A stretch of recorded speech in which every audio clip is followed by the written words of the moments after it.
Hi കൂട്ടുകാരെ, ഇത് ഞാൻ നിങ്ങളുടെ സ്വന്തം ഷിജോ. ഇന്ന് ഞാൻ എവിടെയാണ് നിൽക്കുന്നതെന്നറിയോ? കൊല്ലം ജില്ലയിലെ തെന്മലയിലാണ്. തെന്മലയിലുള്ള നല്ല മനോഹരമായ ഒരു ഡാമിൻ്റെ ദൃശ്യം ഞാൻ നിങ്ങൾക്ക് കാണിച്ചു തരാം. ദേ കണ്ടോ, ഇതാണ് തെന്മല ഡാം. തെന്മല ഡാമിൻ്റെ മുന്നിലാണ് നമ്മളിപ്പോൾ നിൽക്കുന്നത്. കണ്ടോ, അവിടെ നിന്ന് ഒഴുകി വരുന്ന ജലമാണ് ഈ അടിയിലൂടെ പോകുന്നത് കേട്ടോ. വളരെ മനോഹരമായ ഒരു കാഴ്ചയാണ്. ഇവിടെ വന്ന് നിങ്ങൾക്ക് ഈ പാലത്തിലൂടെ നടന്ന് നിങ്ങൾക്ക് ഈ മനോഹരമായ ദൃശ്യം ആസ്വദിക്കാവുന്നതാണ്. അപ്പോൾ കൊല്ലത്ത് വരികയോ തെന്മലയിൽ വരികയാണെങ്കിൽ ഈ ഡാം വന്ന് സന്ദർശിക്കുക. അതിമനോഹരമായ ഒരു ഡാമാണ്. അതിൻ്റെ മുന്നിലാണ് നമ്മൾ നിൽക്കുന്നത് കേട്ടോ. വഴിയിലൂടെ നമ്മൾ പയ്യെ മുന്നോട്ട് നടക്കുകയാണ്. രണ്ട് സൈഡിലും നമുക്കിങ്ങനെ ചെന്ന് നോക്കാൻ കഴിയും. നല്ല മനോഹരമായ രീതിയിലാണ് ഈ വെള്ളം ഒഴുകി പോകുന്നത് കേട്ടോ. നല്ലൊരു എക്കോ ടൂറിസം ഏരിയയാണ് ഈ തെന്മല. ഇവിടെ നല്ല വനപ്രദേശമാണ് കൂടുതലും. അപ്പം നമുക്കിവിടെ നിന്ന് നല്ല മനോഹരമായ കാഴ്ചകൾ കാണാൻ കഴിയും. നമുക്ക് ചുറ്റും നോക്കാം. കണ്ടോ, ഈ കാണുന്നതാണ് തെന്മല ബേബി ഡാം. ഇതാണ് മത്സ്യഫെഡിൻ്റെ അക്വേറിയം. തെന്മലയിലുള്ള ഒരു മത്സ്യഫെഡ് അക്വേറിയമാണിത്. ഇവിടെ വരികയാണെങ്കിൽ പല വെറൈറ്റി ആയിട്ടുള്ള മീനുകളെ നമുക്ക് ഇവിടെ കാണാൻ കഴിയും. അതിൻ്റെ പേരുകളൊന്നും ചോദിക്കരുത് കേട്ടോ, എനിക്കെല്ലാത്തിൻ്റെയും പേരൊന്നും അറിയത്തില്ല.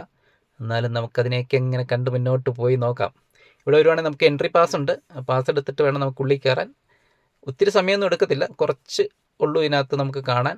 എന്നാലും നല്ല രീതിക്ക് പല ടൈപ്പിലുള്ള മത്സ്യങ്ങളെ നമുക്കിതിൽ കാണാൻ കഴിയും. കുട്ടികളുമായിട്ടൊക്കെ വരികയാണെങ്കിൽ വളരെയധികം കുട്ടികൾക്ക് എൻജോയ് ചെയ്യാൻ പറ്റിയൊരു സ്ഥലമാണ്. ഈ മത്സ്യങ്ങളെയൊക്കെ കണ്ട് ഇതിൽ നടന്ന് നമുക്ക് പോകാൻ കഴിയും. തെന്മല നല്ലൊരു എക്കോ ടൂറിസം സ്പോട്ടാണ് കേരളത്തിലുള്ള.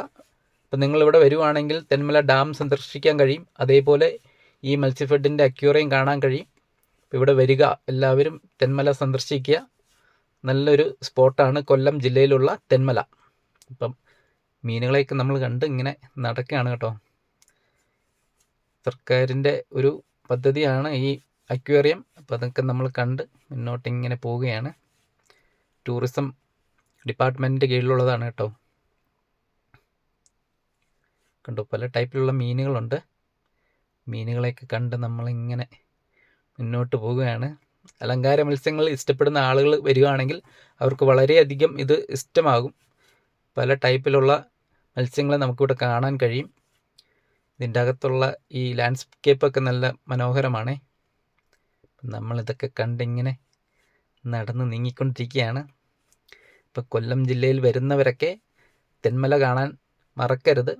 പുനലൂർ വരുവാണെങ്കിൽ നിങ്ങൾക്ക് തൂക്കുപാലവും കണ്ടിട്ട് ഇങ്ങോട്ട് വരാൻ കഴിയും.